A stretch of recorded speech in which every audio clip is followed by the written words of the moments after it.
नमस्कार, जय हिंद, वंदे मातरम। दोस्तों, स्वागत है आप सभी का आपके अपने YouTube परिवार राजस्थान क्लासेस पर। आइए दोस्तों, वनपाल, वनरक्षक और पीटीटी पटवार के लिए इम्पोर्टेंट क्लास पढ़ने जा रहे हैं और जिस टॉपिक का नाम है अपना भारत के लौह इस्पात। मतलब कि भारत में जो भी लौह इस्पात है इसके संयंत्र क्या क्या है, इसके कहाँ कहाँ का कारखाने और दोस्तों सर्वाधिक कहाँ पर उत्पादन होता है, ये आज अपन बात करने वाले हैं। तो प्यारे दोस्तों, इस क्लास को बड़ी ध्यान और बड़ी शिद्दत के साथ देखिएगा। यहाँ पर जो जरूरी नहीं कि आपको हर प्रश्न का आंसर आ रहा हो, लेकिन दोस्तों ध्यान रहे कि इस क्लास को आपको कंप्लीट देखना बहुत जरूरी होगा। तो परीक्षा उपयोगी प्रश्न होने वाले हैं मेरे दोस्तों, जो महत्वपूर्ण है। पहला प्रश्न आपकी स्क्रीन पे है। देखिए दोस्तों, प्रश्न ये पूछा जा रहा है कि हिंदुस्तान स्टील लिमिटेड भिलाई संयंत्र की स्थापना पूर्व सोवियत संघ रूस के सहयोग से छत्तीसगढ़ के किस जिले में की गई। देखिए कितना शानदार प्रश्न पूछा गया, क्या कितना शानदार कि हिंदुस्तान स्टील लिमिटेड भिलाई संयंत्र की स्थापना पूर्व सोवियत संघ रूस की सहायता से छत्तीसगढ़ के किस जिले में की गई। तो प्यारे दोस्तों, छत्तीसगढ़ के बालाघाट नहीं होगा, बिलासपुर नहीं होगा, दुर्ग हो जाएगा। बी ऑप्शन के साथ जाएगा राइट आंसर। दोस्तों अगर आपसे पूछा जाए कि भाई इसकी स्थापना कब होती है, तो 1959 ईस्वी में होती है। कब होती है? 1959 ईस्वी में होती है। ठीक है। और दोस्तों ये जो संयंत्र है ना, ये संयंत्र कोलकाता और मुंबई रेलवे मार्ग पर स्थित है। कहाँ पर है? कोलकाता व मुंबई रेलवे मार्ग पर स्थित है। प्यारे दोस्तों, ये चीज़ भी आपको ध्यान रखनी है। ठीक है। तो अच्छा सा क्वेश्चन है और इसमें जितना भी था वो क्वेश्चन में भी आ गया, बाकी जो है यहाँ पे मैंने आपको बता दिया है। तो दोस्तों इस प्रकार से आपको ये चीज़ें जो है ध्यान रखनी है। भिलाई संयंत्र को लोह अयस्क किन खानों से प्राप्त होता है? देखिए अभी बात की कि भाई भिलाई जो है ये कहाँ का है, बोले सर दुर्ग जिले का है। दुर्ग जिला छत्तीसगढ़ का है। रूस की सहायता से स्थापना होती है, हिंदुस्तान स्टील लिमिटेड द्वारा लगाई गई। तो दोस्तों देखिएगा, अब ये भिलाई संयंत्र को लोह अयस्क किन खानों से प्राप्त होता है, अगर ऐसा प्रश्न कर लिया जाए तो आप क्या करेंगे? तो देखिएगा, डल्ली राजहरा खानों से, या कोरबा की खानों से, या फिर करगाली की खानों से, या फिर जरिया की खानों से। तो यहाँ पे मेरे दोस्तों राइट आंसर हो जाएगा आपका डल्ली व राजहरा की खानों से हो जाएगा राइट आंसर। अच्छा सा क्वेश्चन है दोस्तों। ठीक है, आगे बढ़े। चलो सर अगला प्रश्न बताइए। अगला प्रश्न है कि दुर्गापुर जो है इस्पात संयंत्र के द्वारा उत्पादन कब से प्रारंभ किया गया? दुर्गापुर दोस्तों अगर बात करें ना इसके बारे में, ये जो है पश्चिम बंगाल में इसको स्थापित किया गया। दुर्गापुर को पश्चिम बंगाल में इसको स्थापित किया गया।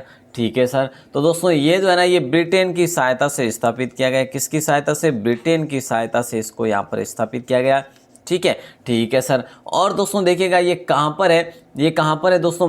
पश्चिम बंगाल के वर्धमान जिले में। ठीक है, वर्धमान जिले में। क्या? वर्धमान जिले में। ठीक है। तो ये चीज़ ध्यान रखेंगे। दुर्गापुर इस्पात संयंत्र के द्वारा उत्पादन कब से शुरू किया गया? तो 1962 में शुरू किया गया। तो प्यारे दोस्तों यहाँ पर आपका राइट आंसर हो जाएगा बी ऑप्शन। शानदार प्रश्न था। अगला प्रश्न आता है, दुर्गापुर इस्पात संयंत्र किस कोयला पेटी में स्थित है? ये क्वेश्चन भी बड़ा अच्छा है दोस्तों। यहाँ पर मैंने जो प्रश्न ऐड किए ना, कहीं ना कहीं कोई एग्जाम में पूछे गए हैं और बाकी जो महत्वपूर्ण है वही, ठीक है ना, लौह अयस्क मान लीजिएगा। ठीक है, ये इंपॉर्टेंट क्लास होने वाली बस आपके लिए। अच्छा, अब यहाँ पे प्रश्न पूछा जा रहा है नंबर 4 पे, दुर्गापुर इस्पात संयंत्र किस कोयला पेटी में स्थित है? तो दोस्तों देखिए, रानीगंज और जरिया कोयला पेटी में स्थित है। दोस्तों देखिएगा, ये जो है ना इस प्रकार से अलग अलग जो है इस्पात के लिए नाम दिया हुआ है, जैसे कि रानीगंज कोयला पेटी और जरिया कोयला पेटी। ठीक है। तो इस संयंत्र को दोस्तों लोह अयस्क नोआ मुंडी से प्राप्त होता है। ठीक है। दुर्गापुर जो इस्पात संयंत्र है ना, इसको जो है ना, जो लोह अयस्क जो प्राप्त होता है ना, वो कहाँ से होता है? नोआ मुंडी से प्राप्त होता है दोस्तों। कहाँ से? नोआ मुंडी से प्राप्त होता है। प्यारे दोस्तों ध्यान रखना, ये भी आपकी ध्यान रखने योग्य बात है। अब देखिए, दुर्गापुर संयंत्र को जल विद्युत शक्ति कहाँ से प्राप्त होती है? देखिए दोस्तों, दुर्गापुर इस्पात संयंत्र को जल विद्युत जो शक्ति प्राप्त होती है ना, ये कहाँ से प्राप्त होती है दोस्तों? स्वर्णरेखा व खारकोई नदी से। दामोदर घाटी कॉरपोरेशन से, तंदुला नहर और गोंदली जलाशय से, या फिर इनमें से कोई नहीं। तो दुर्गापुर इस्पात संयंत्र को जल विद्युत शक्ति कहाँ से प्राप्त होती है? दामोदर घाटी कॉरपोरेशन से होती है, जो कि भारत की सबसे पुरानी है दोस्तों। ये क्या है? भारत की सबसे पुरानी है ये परियोजना दोस्तों, ठीक है। मतलब कि इसे आप जैसे कि कह सकते हो डीवीसी, ठीक है। तो दोस्तों इससे है जो प्राप्त होती है, ठीक है। आगे बढ़े क्या? बस सर ठीक है, आगे बढ़ते हैं। और कहाँ पर स्थित है ये कोलकाता दिल्ली रेलवे मार्ग पर स्थित है दोस्तों। ये तो अपने बात कर ली है दुर्गापुर संयंत्र वाली। अगला प्रश्न नंबर 6 पे दोस्तों देखिए, भारत में लौह इस्पात का ऐसा कौन सा कारखाना है जिसमें ऑस्ट्रेलिया से कोयला आयात किया जाता है? भारत में लौह इस्पात का ऐसा कौन सा कारखाना है जिसमें ऑस्ट्रेलिया से कोयला आयात किया जाता है? तो राइट आंसर बताइएगा। भारत में लौह इस्पात का ऐसा कौन सा कारखाना है जिसमें ऑस्ट्रेलिया से कोयला आयात किया जाता है? जमशेदपुर, नसीराबाद, रामगढ़, विशाखापट्टनम। तो प्यारे दोस्तों विशाखापट्टनम हो जाएगा। अब ये कहाँ पर, ये तो सभी को जानकारी है, ठीक है। और दोस्तों इस कारखाने में जो लो अयस्क होता है ना वो बेलाडीला की खान से प्राप्त किया जाता है, ठीक है। और कोयला जो है ऑस्ट्रेलिया से आयात किया जाता है। प्यारे दोस्तों क्या पूछा है? कोयला जो है ऑस्ट्रेलिया से प्राप्त किया जाता है। और चूना पत्थर की बात करें तो छत्तीसगढ़ क्षेत्र से प्राप्त किया जाता है, ठीक है। तो भारत में लौह इस्पात का ऐसा कौन सा कारखाना जिसमें ऑस्ट्रेलिया से कोयला आयात किया जाता है? तो राइट आंसर हो जाएगा डी ऑप्शन साहब, है ना। चलो अगला प्रश्न है, निम्न में से कौन सा लौह इस्पात कारखाने स्वतंत्रता से पूर्व जो है स्थापित हुए थे? कुल्टी पश्चिम बंगाल, साक्षी जो है झारखंड, भद्रावती कर्नाटक, या फिर उपरोक्त सभी। तो सिंपल सी बात है मेरे दोस्तों, क्या सिंपल सी बात है, स्वतंत्रता से पूर्व जो स्थापित है ना, जो कुल्टी, देखिए जो कुल्टी कहाँ पर है? पश्चिम बंगाल में। साक्षी कहाँ पर है दोस्तों? ये जो है आपका साक्षी जो है आपका झारखंड है। और दोस्तों भद्रावती कर्नाटक है। उपरोक्त सभी हो जाएगा, ठीक है। अब एक और दोस्तों मैं आपको लिखा दूं, हीरापुर। हीरापुर भी स्वतंत्रता से पूर्व हुआ था, ये पश्चिम बंगाल में प्यारे दोस्तों, ध्यान रखना, ठीक है। और एक हुआ था बनपुर भी दोस्तों, ठीक है, ये पूर्व, देखिए ये हुआ था 1908 में। और बनपुर जो है ये पश्चिम बंगाल में प्यारे दोस्तों। ये यहाँ पर बात कर लेना मेरे दोस्तों, जो इम्पोर्टेंट है ना वो आपकी स्क्रीन पे। तो ये 1937 में इसको शुरू किया था, ठीक है। तो ये चीज़ें भी आपको ध्यान रखनी है, पांचों चीज़ें आपकी स्क्रीन पे है। अगला प्रश्न पूछा जा रहा है, भारत में आधुनिक लौह इस्पात कारखाने की शुरुआत किस कारखाने की स्थापना से मानी जाती है? मतलब कि भारत में जो आधुनिक लौह इस्पात कारखाने की शुरुआत किस कारखाने से मानी जाती है? कितना शानदार प्रश्न पूछा है मेरे दोस्तों। अभी अपने बात की कुल्टी कहाँ पर है प्यारे दोस्तों? कुल्टी बोले सर ये तो पश्चिम बंगाल में। चाकची कहाँ पर है सर? ये तो जो है झारखंड में। सर भद्रावती सर कर्नाटक है। सर बर्नपुर जो है सर ये पश्चिम बंगाल है, बिल्कुल। तो दोस्तों ध्यान रखना, यहाँ पे आपका राइट आंसर हो जाएगा बी ऑप्शन, साक्षी। और देखिए झारखंड में है, सबको पता है। और दोस्तों इसके बारे में आपसे बात करूं, स्थापना होती है इसकी 1907 में। कब होती है? 1907 में। और दोस्तों ये जो स्थापित किया था ना, ये किया था जमशेदजी टाटा ने। जमशेदजी टाटा ने इसकी स्थापना की थी। ये चीज़ भी आपको ध्यान रखनी है। बोले सर ठीक है। अगला प्रश्न आपकी स्क्रीन पे है। अगला प्रश्न क्या पूछा जा रहा है, जरा ध्यान देना। देखिए दोस्तों नंबर 9 में ये पूछा जा रहा है कि वह कौन सा लौह इस्पात का कारखाना है जो स्टील कॉरपोरेशन ऑफ बंगाल के नाम से स्थापित था? दोस्तों अगर क्वेश्चन नहीं आ रहे ना तो कोई बात नहीं, कोई बात नहीं। मैं उड़ना चाहता हूँ, मैं दौड़ना चाहता हूँ, मैं गिरना भी चाहता हूँ। और ये तीनों चीज़ें अगर कहीं ना कहीं हमारे लिए है ना, कहाँ पे आती है दोस्तों? जब हम बोरिंग होते हैं, जब हम जो है ये जैसे कि क्वेश्चन है और हमें आंसर नहीं आ रहे, तो मेरे दोस्तों ध्यान रखना, रुकना नहीं है ना।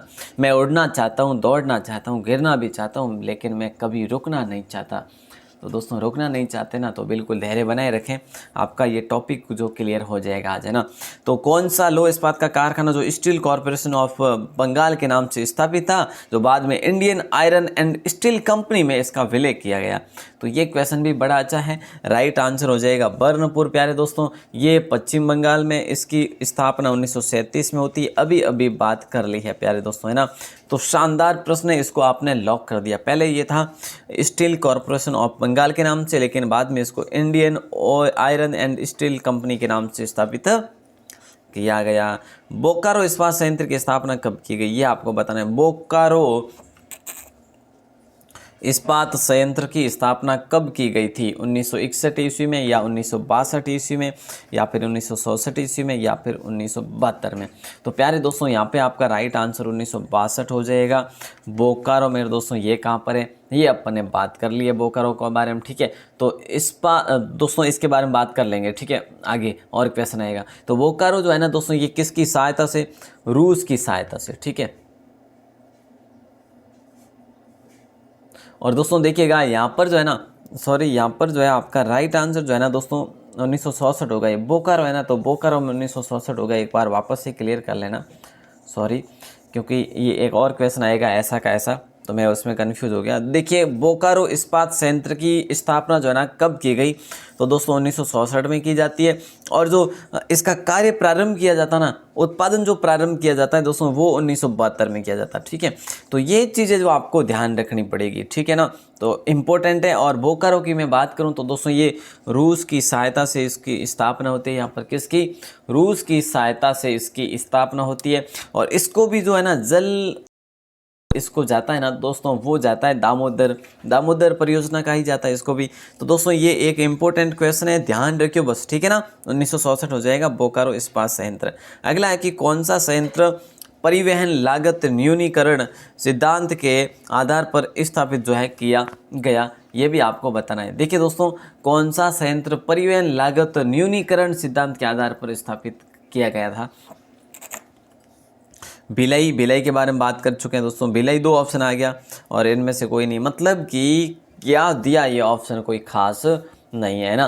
तो प्यारे दोस्तों राइट आंसर आप सबका हो जाएगा, क्या हो जाएगा, बी ऑप्शन बोकारो संयंत्र, ठीक है। अब ये बोकारो संयंत्र जो है ना मेरे दोस्तों, ये आपका झारखंड में, कहाँ पर है प्यारे दोस्तों, झारखंड में है, ठीक है। कौन सा संयंत्र परिवहन लागत न्यूनीकरण सिद्धांत के आधार पर स्थापित, बोकारो झारखंड में दोस्तों। इसको जो विद्युत शक्ति की आवश्यकता होती है ना, तो वो कौन करता है प्यारे दोस्तों, जल और विद्युत शक्ति की आवश्यकता करता है दामोदर घाटी कॉरपोरेशन ही। मैंने अभी अभी आपको बात कर ली है। बोले सर ठीक है, नेक्स्ट क्वेश्चन बताइए। बिल्कुल ये रहा आपका नेक्स्ट क्वेश्चन आपकी स्क्रीन पे, जल्दी से आंसर देखिए दोस्तों। 24 जनवरी 1973 ईस्वी को कितने करोड़ की पूंजी के साथ भारत इस्पात प्राधिकरण लिमिटेड को संचालन करने की जिम्मेदारी दी गई।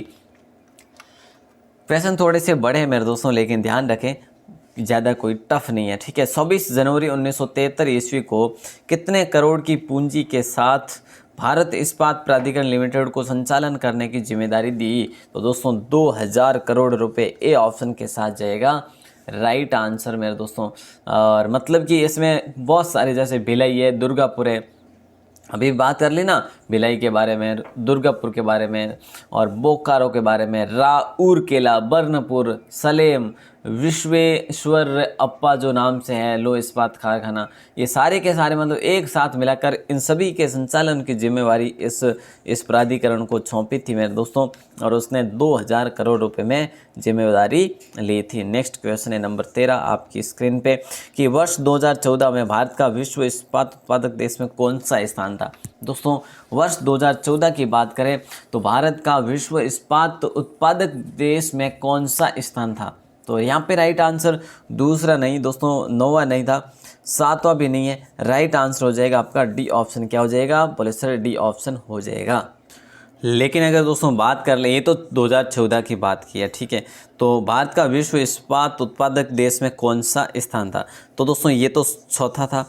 अगर अब की बात करें ना मेरे दोस्तों, अब की बात करें ना, तो दोस्तों देखिएगा अब जो है 2017 में चीन और जापान के बाद भारत का तीसरा नंबर है दोस्तों। क्या, चीन पहले नंबर पे, दूसरे नंबर पे जापान है और भारत अब जो है अपना तीसरे नंबर पर आ गया। और दोस्तों ये 2017 की बात है, 2017-18 लिस्ट के आधार पे मैं आपको बता रहा हूँ, ठीक है ना।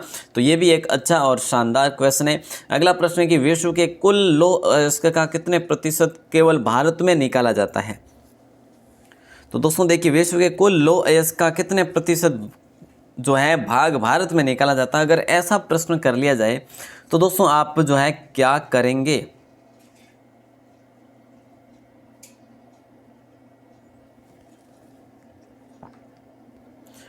विश्व के कुल लौह अयस्क का कितने प्रतिशत भाग भारत में निकाला जाता है, तो दोस्तों 2 नहीं होगा, क्या 2 नहीं होगा? यहाँ पे राइट आंसर दोस्तों 3% हो जाएगा। ठीक है, क्या हो जाएगा? 3%।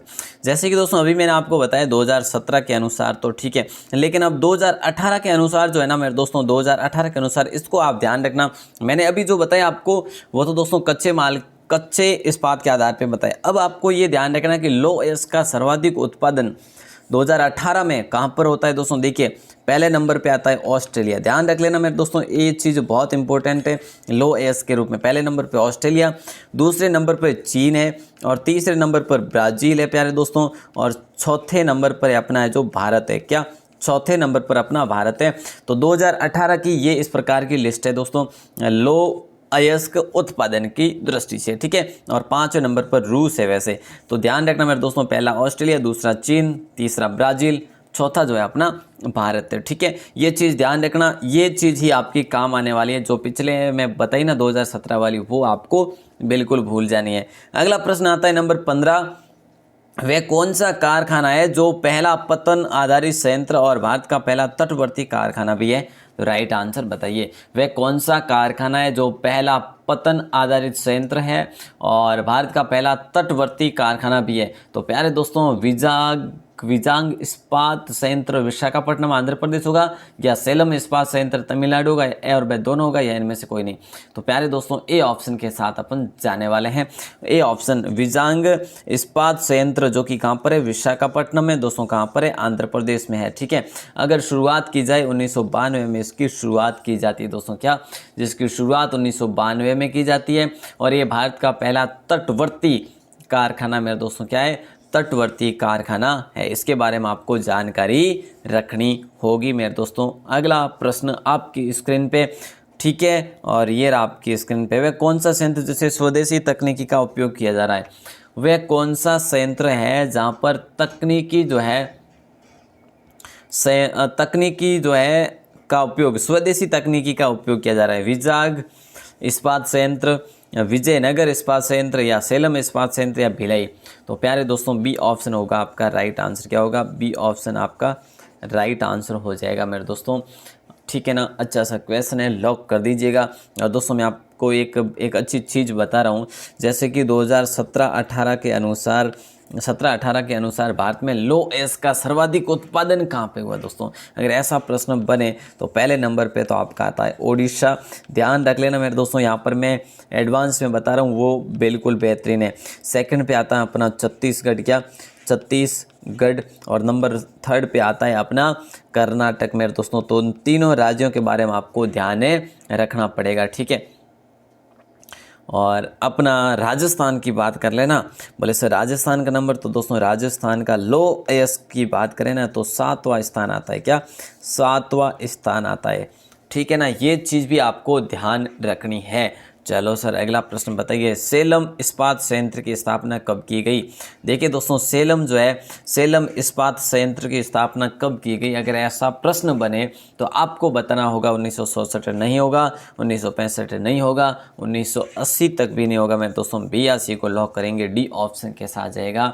ये सेलम जो है ना इस्पात, दोस्तों ये सेलम आपका तमिलनाडु में पड़ता है। कहाँ पर? बोले सर तमिलनाडु में। ठीक है, तमिलनाडु हो जाएगा। और दोस्तों इस मुख्य इस्पात संयंत्रों के अतिरिक्त मतलब कि जो है ना देश के विभिन्न मतलब भागों में 200 से भी अधिक अन्य इकाइयाँ भी स्थापित की गई है। मतलब कि इतने इस्पात संयंत्र यहाँ पर जो है स्थापित है, 206 से अधिक भी। ठीक है, चलो सर अगला प्रश्न बताइए, सर्वोत्तम किस्म का लो अयस्क निम्न में से कौन सा? इनमें से जो सर्वोत्तम किस्म का जो लो अयस्क है ना वो दोस्तों कौन सा है? ठीक है, तो राइट आंसर तो आप सबका हो जाएगा। बोले सर मैग्नेटाइट या हेमेटाइट या फिर जो है बिल्कुल लिमोनाइट या फिर सिडेराइट। तो प्यारे दोस्तों यहाँ पर मैं एक चीज़ क्लियर करवा लूँ आपको, सर्वोत्तम किस्म का जो लो एस्क होता है ना ये मैग्नेटाइट होता है। कौन सा होता है? मैग्नेटाइट। ए ऑप्शन हो जाएगा।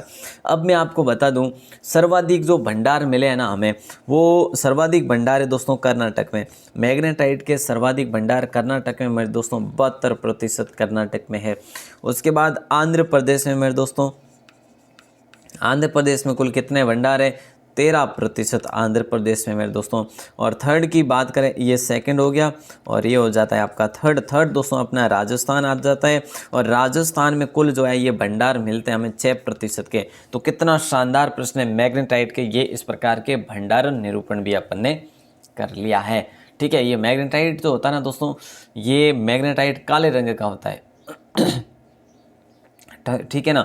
और इसमें जो है ना अपना जो धातु का जो अंश होता है ना वो भी 72% ही होता है। ठीक है, अब देखिए दोस्तों कर्नाटक में जो है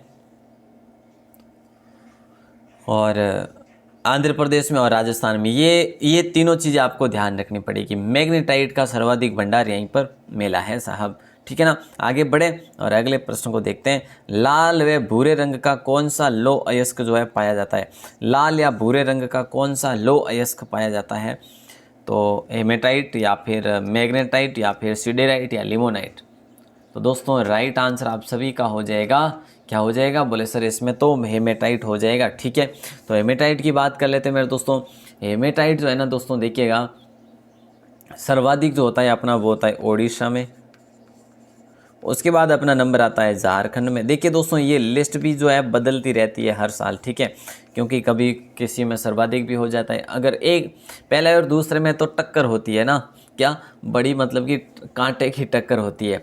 और तीसरा जो आ जाता है आपका छत्तीसगढ़ दोस्तों। ठीक है ना, तो ये ओडिशा में सबसे पहले सर्वाधिक, उसके बाद झारखंड, उसके बाद छत्तीसगढ़। 3 राज्य जो बता चुका हूँ। लाल व भूरे रंग का जो अयस्क होता है वो हेमेटाइट, और हेमेटाइट का सर्वाधिक उत्पादन होता है इन राज्यों में। ठीक है, समझ गए क्या? ओके सर समझ। ये पूछा जा रहा है आपसे किस लौह अयस्क का रंग जो है पीला होता है? मेरे दोस्तों देखिएगा मैंने आपको बताया काले रंग का मैग्नेटाइट, हेमेटाइट लाल और भूरे रंग का। अब ये जो है कौन सा जो है पीला होता है दोस्तों? अगर ऐसा प्रश्न बन जाए तो मैग्नेटाइट और हेमेटाइट तो होगा नहीं, क्योंकि अपन बात कर चुके हैं इसके बारे में। तो राइट आंसर लिमोनाइट हो जाएगा। लिमोनाइट दोस्तों है ना, इसमें धातु का जो अंश होता है ना वो 10 से लगभग 40%, मतलब अच्छे से अच्छा हो तो 40 और नहीं तो जो है नॉर्मल तो 10% इसमें धातु का अंश है जो पाया जाता है। ठीक है, और ये जो है ना ये परतदार चट्टानों में पाया जाता है। कहाँ पर है? परतदार चट्टानों में पाया जाता है मेरे दोस्तों। जैसे कि मैं आपसे बात करूं पश्चिम बंगाल के रानीगंज क्षेत्र में। कहाँ पर है? पश्चिम बंगाल के रानीगंज क्षेत्र में पाया जाता है मेरे दोस्तों। ये चीज़ भी आपको ध्यान रखनी है। नंबर 21 क्वेश्चन आपकी स्क्रीन पे। जो भी भाई बहन लास्ट तक बने रहे हैं, बड़ी शिद्दत के साथ पढ़ते हैं ना, उनको तो भैया सैल्यूट है। देखिए किस लौह अयस्क में लोहे एवं कार्बन का मिश्रण होता है? क्या किस लौह अयस्क में लोहे और कार्बन का मिश्रण होता है? Limonite, magnetite, siderite, haematite. तो प्यारे दोस्तों राइट आंसर जाएगा सी ऑप्शन के साथ सिडेराइट। ठीक है, सी ऑप्शन हो जाएगा आपका लॉक। लो अयस्क कंप्लीट हो जाएंगे आज आपके, बस ये कहना चाहूँगा। इसमें धातु का अंश दोस्तों 45 से लेकर 50% के बीच में होता है। ठीक है ना, तो ये चीज़ भी आपको ध्यान रखनी, मतलब कि लिमोनाइट और सिडेराइट जो है कुल मिला के ये निम्न कोटि के लो अयस्क है। ठीक है, उच्च कोटि के नहीं है।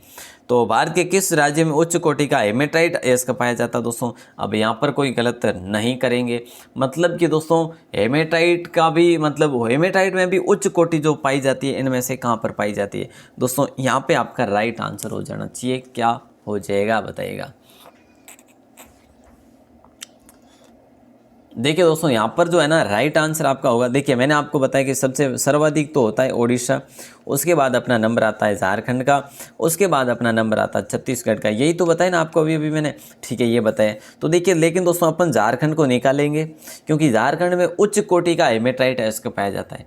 देखिए यहाँ पर जो है ना एक नोआ मुंडी गुआ, ठीक है, क्या नोआ मुंडी गुआ, ठीक है। तो दोस्तों ये जो है ना इसकी बात करें तो नोआ मुंडी गुआ जो है इसमें, और एक मनोरपुर सिंहभूम, दोनों जिलों में लोह खनन के मतलब कि मुख्य केंद्र है, और यहाँ पर एक उच्च कोटि का हेमेटाइट हमें प्राप्त होता है।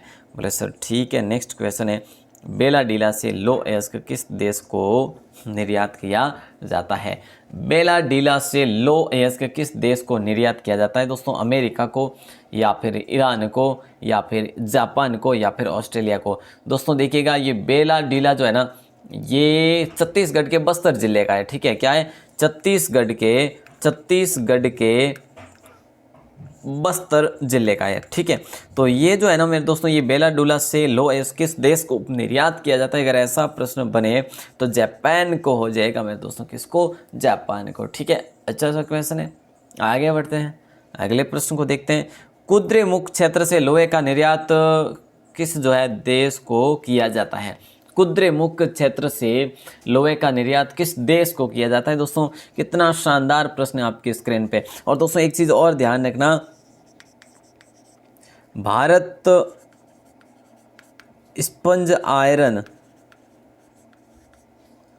भारत मतलब भारत जो है ना, ये स्पंज आयरन का विश्व का सबसे बड़ा उत्पादक देश है। ठीक है, भारत जो है ना स्पंज आयरन में विश्व का सबसे बड़ा देश है। दोस्तों ये भी आपको ध्यान रखना है। कुद्रेमुख क्षेत्र से लोहे का निर्यात किस देश को किया जाता है? तो ईरान को किया जाता है दोस्तों। किसको? ईरान को। ये चीज़ ध्यान रखना। और ये जो कुद्रेमुख जो है ना मेरे दोस्तों, ये कुद्रेमुख जो है ये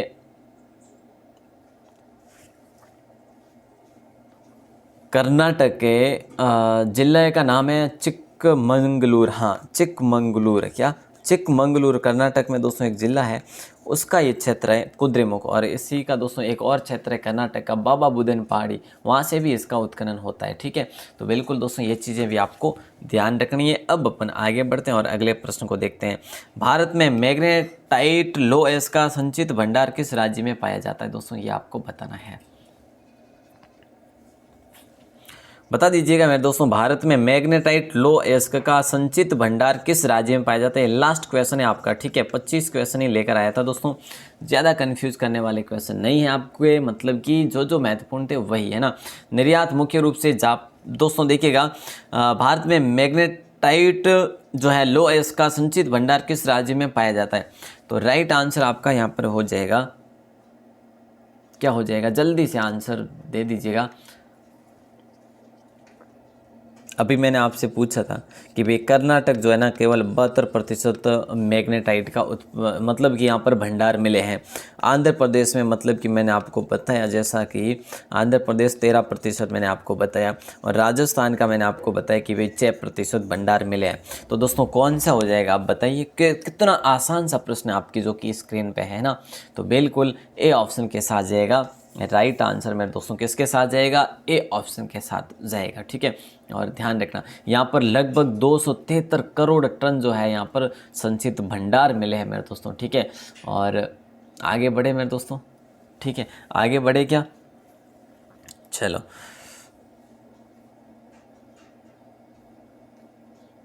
दोस्तों, कल मैंने आपसे एक प्रश्न किया था, कंदरिया महादेव मंदिर कहाँ पर स्थित है? क्या पूछा था मैंने आपसे? कंदरिया महादेव मंदिर जो है ना ये कहाँ पर स्थित है? ये लास्ट क्वेश्चन है दोस्तों।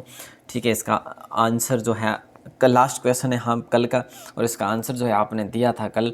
वैसे सभी ने सही आंसर दिया था कि सर ये एमपी में है। बिल्कुल, कंदरिया जो महादेव मंदिर है ना, ये प्राचीन मंदिर है दोस्तों। ठीक है ना, इसका निर्माण करवाया था चंदेलों ने। किसने करवाया था? चंदेल राजवंश ने इसका निर्माण कराया था दोस्तों। ठीक है, और दूसरी बात करें तो ये है कहाँ पर? तो दोस्तों ये खजुराहो में स्थित है। कहाँ पर है? बोले सर खजुराहो में स्थित है। तो ये चीज़ें आपको ध्यान रखनी है। अब मैं आपको एक लास्ट क्वेश्चन और दे रहा हूँ दोस्तों, इसका आंसर आपको देना है। अगर आपने जीव विज्ञान की क्लास पढ़ी है तो आप इसका आंसर आसानी से दे पाएंगे कि भारतीय प्राणी विज्ञान सर्वेक्षण केंद्र कहाँ पर स्थित है। अगर आपने जीव विज्ञान की क्लास पढ़ी है तो वहाँ से क्वेश्चन अभी बनने वाले मेरे दोस्तों, तो बिल्कुल जो है पढ़ लीजिएगा जीव विज्ञान की क्लास, जिसमें से काफ़ी क्वेश्चन मैं बनाने वाला हूँ। ठीक है, भारतीय प्राणी विज्ञान सर्वेक्षण केंद्र कहाँ पर स्थित है? इसका आंसर बाहर आके कमेंट सेक्शन में देना है। और उम्मीद करूँगा आज की क्लास में बहुत सारे कम भाई बहन जो है लास्ट में जुड़े रहे हैं, उनका तहे दिल से आभार, धन्यवाद। आज रात्रि को दोस्तों अपना मेवाड़ की हिस्ट्री में, मेवाड़ हिस्ट्री पार्ट 2 अपना रहने वाला है।